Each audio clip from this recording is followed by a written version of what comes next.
Jean, chapitre 10. En vérité, je vous le dis, celui qui n'entre pas dans l'enclos des brebis par la porte, mais s'y introduit par un autre endroit est un voleur et un brigand. Mais celui qui entre par la porte est le berger des brebis. Le gardien lui ouvre et les brebis écoutent sa voix. Il appelle par leur nom les brebis qui lui appartiennent et il les conduit dehors. Lorsqu'il les a toutes fait sortir, il marche devant elles et les brebis le suivent, parce qu'elles connaissent sa voix. Elles ne suivront pas un étranger, mais elles fuiront au contraire loin de lui, parce qu'elles ne connaissent pas la voix des étrangers. Jésus leur dit cette parabole, mais ils ne comprirent pas de quoi il leur parlait.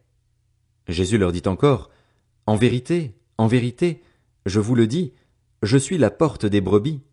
Tous ceux qui sont venus avant moi sont des voleurs et des brigands, mais les brebis ne les ont pas écoutés. C'est moi qui suis la porte. Si quelqu'un entre par moi, il sera sauvé. Il entrera et sortira, et il trouvera de quoi se nourrir. Le voleur ne vient que pour voler, égorger et détruire. Moi, je suis venu afin que les brebis aient la vie et qu'elles l'aient en abondance. Je suis le bon berger. Le bon berger donne sa vie pour ses brebis. Le simple salarié, quant à lui, n'est pas le berger et les brebis ne lui appartiennent pas. Lorsqu'il voit venir le loup, il abandonne les brebis et prend la fuite. Alors le loup s'en empare et les disperse. Le simple salarié s'enfuit, car il travaille pour de l'argent et ne se soucie pas des brebis. Moi, je suis le bon berger. Je connais mes brebis et elles me connaissent, tout comme le Père me connaît et comme je connais le Père. Je donne ma vie pour mes brebis. J'ai encore d'autres brebis qui ne sont pas de cet enclos. Celles-là aussi, il faut que je les amène. Elles écouteront ma voix et il y aura un seul troupeau, un seul berger. Le Père m'aime, parce que je donne ma vie pour la reprendre ensuite. Personne ne me l'enlève, mais je la donne de moi-même. J'ai le pouvoir de la donner et j'ai le pouvoir de la reprendre. Tel est l'ordre que j'ai reçu de mon Père. Ces paroles provoquèrent de nouveau une division parmi les Juifs.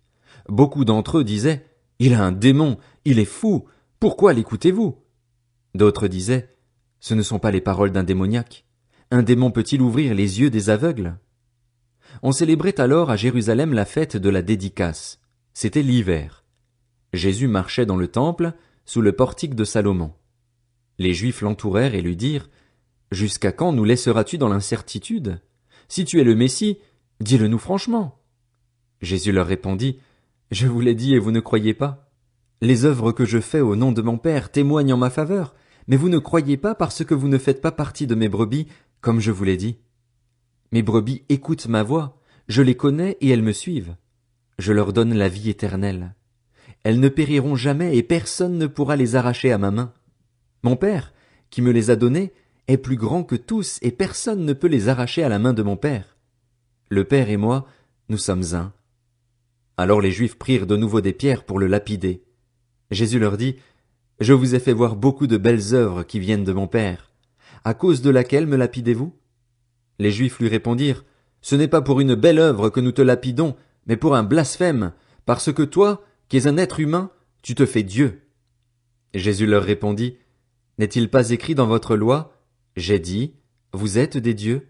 S'il est vrai qu'elle a appelé Dieu ceux à qui la parole de Dieu a été adressée et si l'écriture ne peut pas être annulée, comment pouvez-vous dire à celui que le Père a consacré et envoyé dans le monde, tu blasphèmes, et cela parce que j'ai affirmé, je suis le Fils de Dieu? Si je ne fais pas les œuvres de mon Père, ne me croyez pas. Mais si je les fais, même si vous ne me croyez pas, croyez à ces œuvres afin de savoir et de reconnaître que le Père est en moi et que je suis en lui. Voilà pourquoi ils cherchaient encore à l'arrêter, mais il leur échappa.